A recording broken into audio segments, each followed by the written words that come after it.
I went into my local Walmart tonight for a quick grocery trip to pick up some stuff I was low on. Quick in and out trip, 15 minutes at most. Sad to say it didn't end up being a fast trip because when I arrived at checkout, I was stuck behind a boomer who wanted to cause a scene. The guy in front of me was with his wife, who were arguing loudly about God knows what. They had a substantial amount of stuff on the belt, including a few large bottles of various alcohols. When the boomer scanned his way back to the bottles of alcohol, he froze and began searching around for an associate, who I presume he wanted to come and scan his ID. The problem was that he didn't scan any of the bottles. He just locked up and stared directly at a girl who was busy at the monitor for the self-checkout registers the next aisle over. After about 30 to 45 seconds of not scanning anything, he loudly shouted "excuse me" in his most condescending tone, followed by "can you come and scan my fucking ID please?" His tactic worked, as the employee in question immediately whipped around and walked over. He was doing that typical arms crossed bullshit, looking like everything was a giant inconvenience, and I will note, homie still hadn't scanned a single bottle of alcohol yet. When this young woman was in speaking range, the boomer began to lay into her. It makes me real sick to see workers just standing around when they're on the clock doing nothing when people like me have schedules to keep. "Can you do your fucking job please and scan my ID?" "Excuse me?" She responded. "You fucking heard me. Get off your goddamn phone and scan my card so I can get the hell out of here." Now, I would like to note a few things about this interaction up to this point. First, this individual was still in a work outfit. A mechanic's onesie for a local mom-and-pop tier E company that I won't name here, but one in which I know the owner pretty well. He's a family friend. Second, he was still wearing his name tag, Eric. Somehow I hope you're competent enough to find your way here so you can see this story. Because of this, I knew how to address him. Eventually he asks the cashier very rudely if she's going to scan his ID and she flat out tells him no, I don't think so. Not after how you've treated me. You can talk with my manager. Good for her. She gets on a walkie and calls for a manager to come to the register the boomer was towering over and briskly walked off towards the customer service counter at the front of the store. The boomer starts loudly hollering about how this is all bullshit and he's just expressing his First Amendment rights. It was at this point where I actually found some balls and decided to give my opinion, unsolicited, just so this guy could get an outside perspective on how much of a jackass he was being. "Excuse me, but the First Amendment doesn't protect you from looking like a douchebag to random strangers in Walmart when you treat other people like shit." The guy wheeled around and locked eyes with me. "What did you just say to me?" I just smirked and said, "Oh, hard of hearing are we? I'm pretty sure you heard what I said." The guy visibly shook on the spot. "This isn't any of your fucking business, so butt out." I disagree. When I see someone acting like an asshole for no good reason, I make it a point to speak up. You seem to think that by stating that you have a First Amendment right means you can say whatever the hell you want without consequence, but that isn't how it works, sir. First Amendment protects you from government overreach for speaking your mind, but it doesn't protect you from the consequences you face from others for your words or your opinions. That's besides the point. I'm sick and fucking tired of these minorities doing nothing and getting a paycheck for it. He responded, rather loudly and unaware that there were quite a few people staring at this point. Hooray. Racism has entered the chat. The manager showed up, and he starts in on how he scanned his alcohol and that the associate in question was very rude to him and refused to serve him. He started stating that she told him he wouldn't get help because he was white when I interjected again. "Ma'am, that is not what happened. This gentleman didn't even scan any of his alcohol and immediately started shouting down at your employee, just for the sake of being upset. He was rude, unpleasant, and even made unnecessary racial comments.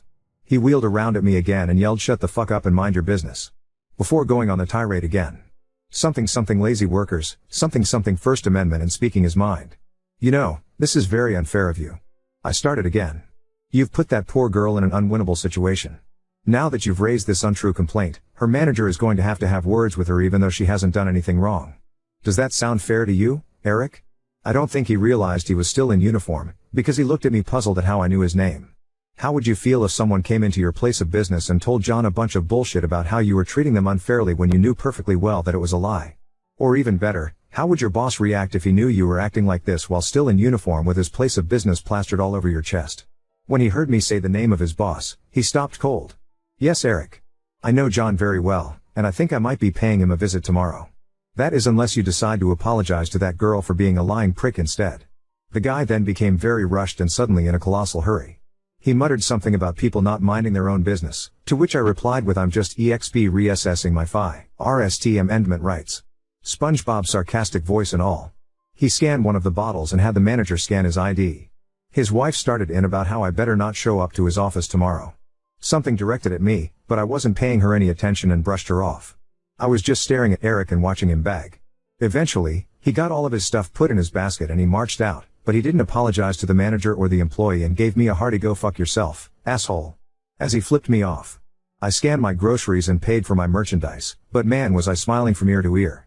Afterwards, I made it a point to go and speak with the manager and the employee in the customer service center. As expected, the manager was having a conversation with the employee about that customer, and she thanked me for speaking up.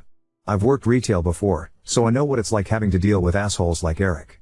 It'd be a cold day in hell before I let a boomer bully an employee then weasel his way into a victim role with management. Not on my fucking watch. So now my next play is to show up to this tire shop tomorrow. I really hope Eric is there. I hope he's the opener. I'm going to walk in and just smile at him. Ask to see his manager.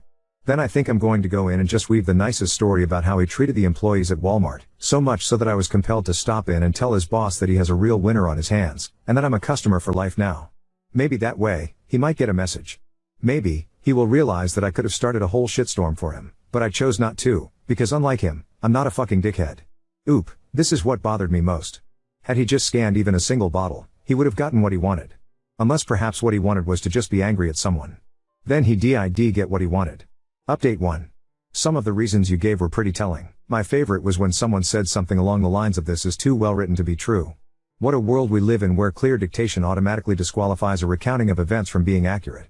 I'll admit that it read closer to a novel than anything else, but that's just how I dictate, I guess. Anyways, onto the update. I arrived at the tire shop just a hair after 8 a.m.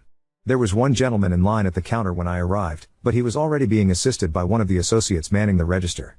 I took a look around and peeked my head in the back office area where I knew John typically worked when he wasn't being pulled into a bay. John wasn't there. As I walked towards the sitting area, I happened to ask an employee who was walking by if he knew when John would be in today. He told me John usually arrives a bit before 9 a.m. when he worked mornings, so I should just chill for a bit. I didn't have anything pressing to attend to today, so I did just that. As I moved towards a seat, I happened to glance outside at the working bays and noticed my old buddy Eric, who was currently walking towards the main building. When he saw me, I watched as his head drooped down and I could visibly see him mutter the word fuck under his breath. He stopped for just a second, shook his head, and continued walking towards the building. When he came inside, he set a packet with what I presume was a customer order on the counter and said something to the clerk at the register. He hesitated for a moment and walked over to where I was sitting. As he approached, I greeted him with "Morning, Eric," and smiled. He just stood over me for a moment before he took a chair across the coffee table that was sitting in front of me. Wonder what his next move was? Honestly, I didn't expect it, but the dude opened with "I owe you an apology." Color me shocked, I guess. Now, you see. At this point about a billion things began to run around in my head, mostly, for some reason, the things that ran most prominently through my mind were all the calls for bloodshed that popped up in the last thread. All the claims that boomers can never learn and the only language they knew was bullying, which were thrown at me like mortars practically every step I took. Y'all were bloodthirsty last night and still were this morning, convinced that this gentleman was a drunkard asshat, but do drunk asshats apologize after doing something wrong? Back to the story. He continued on, saying that he didn't just owe me an apology, but also the cashier he yelled at last night, and how he had actually planned on returning to Walmart on his lunch break to see if she was working so he could apologize to her as well. In his words, I've been dealing with a lot of personal shit in my life recently, including the loss of a loved one, and I took that out on y'all last night and it wasn't right. Right about this time is when I noticed that John had arrived. He walked in through the door behind where Eric and I were sitting and walked straight into the back area I checked before. We will get to that later. Guys, I honestly had no idea what to do. On one hand, yes, this dude was a raging douchebag to that girl last night, but this felt genuine. I mentioned several times in the first thread that I didn't want to react hastily, and this is exactly why. Had I gone in there and thrown a colossal fit and started a shitstorm, I don't know if this would have ended the same. Anyways, I don't wish to grandstand things further. The guy apologized, I stood up and shook his hand, and I simply told him be good to people for no reason, man. Kindness is free and isn't a sign of weakness. We chatted a bit and had a bit of a revelation that Eric and I have a distant connection neither of us really knew about. I won't disclose what or how we knew each other for personal reasons. Then John came out of the back office. He recognized me and gave me a hug. Asked what IW, as in for. I basically told him that I ran into Eric at the store last night and wanted to check in on him and get an update on an issue he was having there. That's when John said, "Yeah, Eric, I need to talk to you about that. I had a lady call me about something that happened at Walmart you were involved in." Oh shit. I'm guessing either the manager or the cashier called John after what happened last night. I guess the ball isn't in my court any longer. Eric gave a deep sigh and basically told John I was a shithead to a cashier last night because I was in a hurry. I wasn't thinking and it wasn't right. I'm gonna make it right at lunchtime. I hope she's working today. John then said something I didn't catch and him and Eric walked into the back room. That's it. End of story. I took a scrap from a notebook, jotted down my proof and snapped a photo, then jumped in my car and left.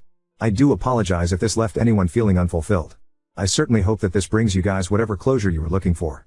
I'm certain some of you aren't going to be happy with how this turned out, given how many pitchforks I saw last night. But after all this, all I can say is to not be so hasty when jumping to conclusions. People are people, y'all. You can't really be sure what someone is going through before you jump to judgment.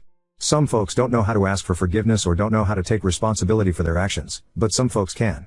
I'm glad this resolved itself the way it did.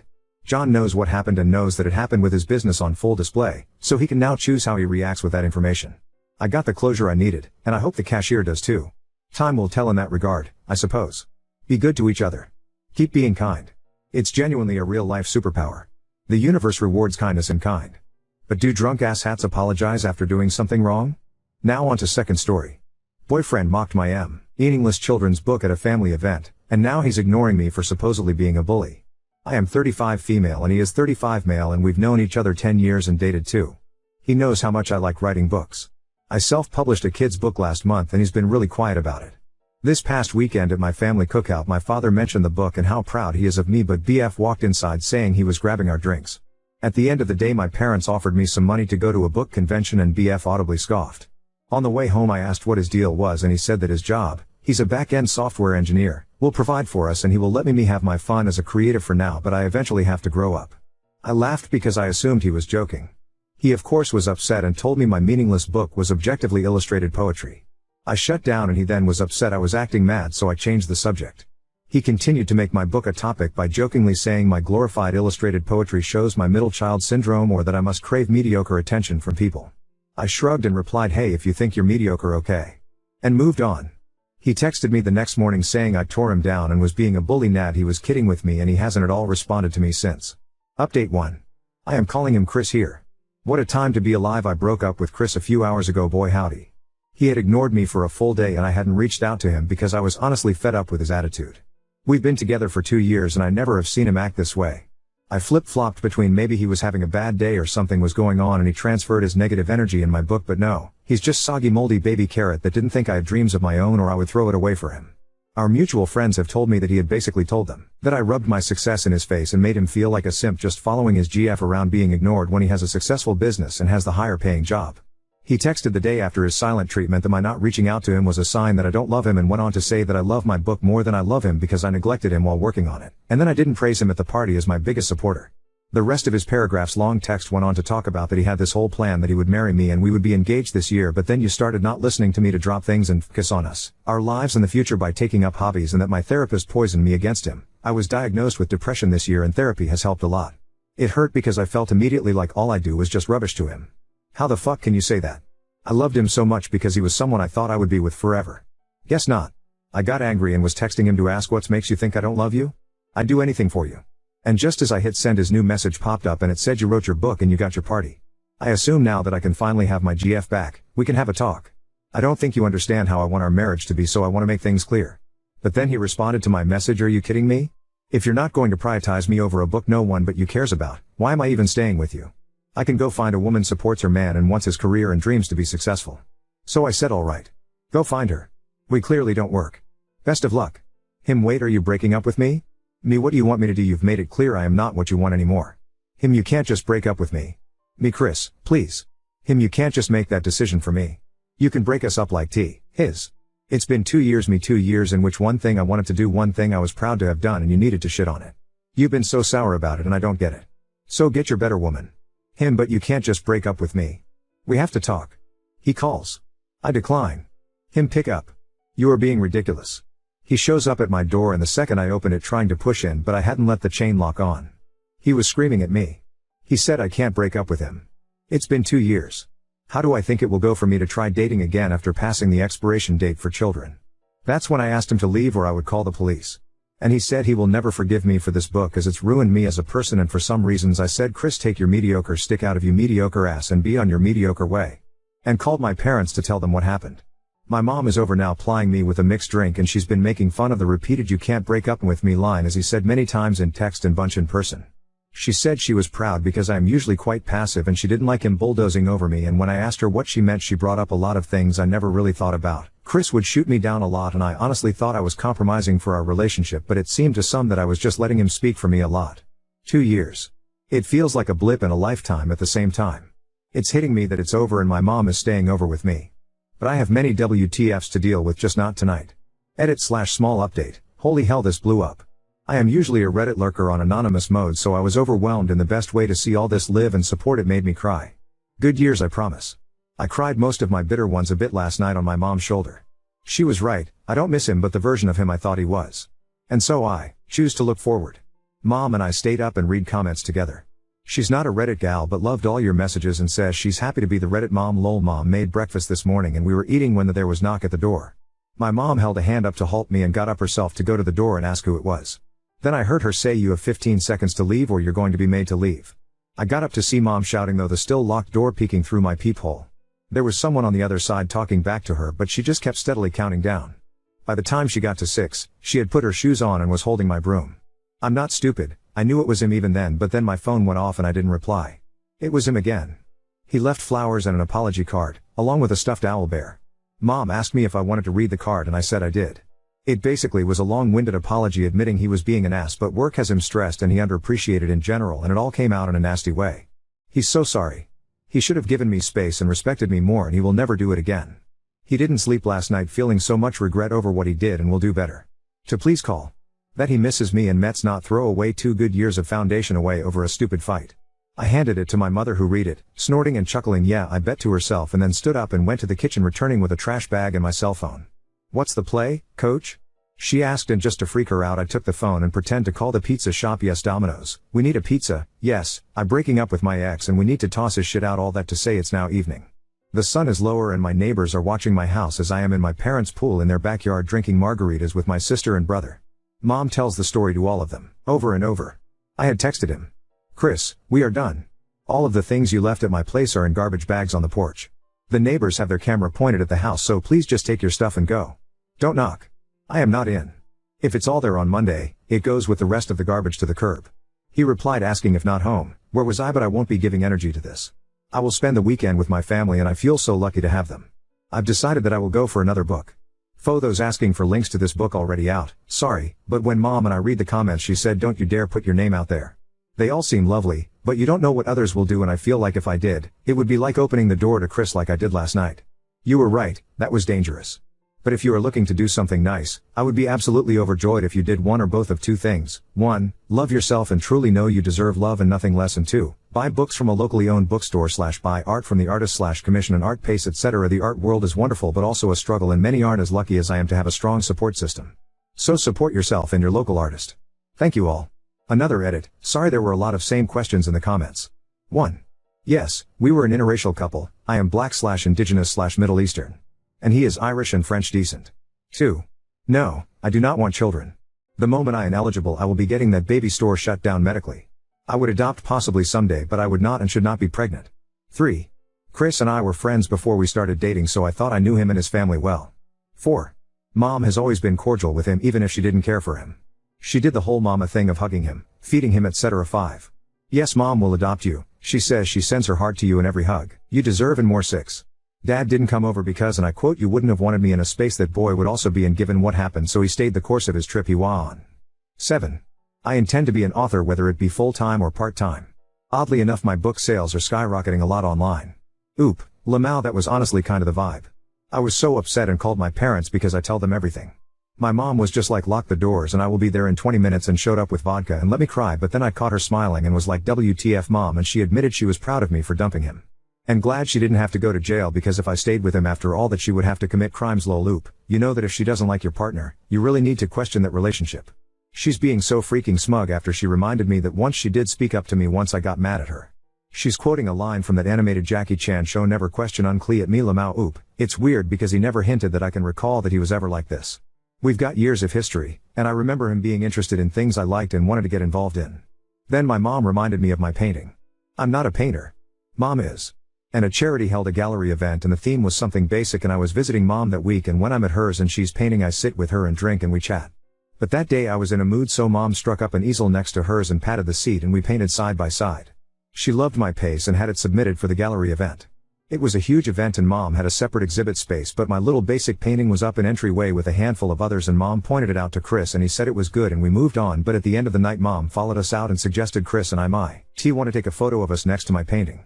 He said no, so mom took a photo of me for me and shared it with herself. Chris asked me not to post the photo, saying it was a cry for attention and looked desperate and I was taking away from mom's shine, so when my mom posted it he was mad at me. Why did I give my mom the photo? Why did she post it? But he suspiciously shared a photo mom took of him at the same gallery, even shaking hands with a businessman we ran into, stating how proud she was of his work. The more I talk with my mom even now, the more she seemed to pick up on things. I feel bad, but when I asked why, she never said anything before. She said she had, but I had gotten angry at her. I can't even remember why.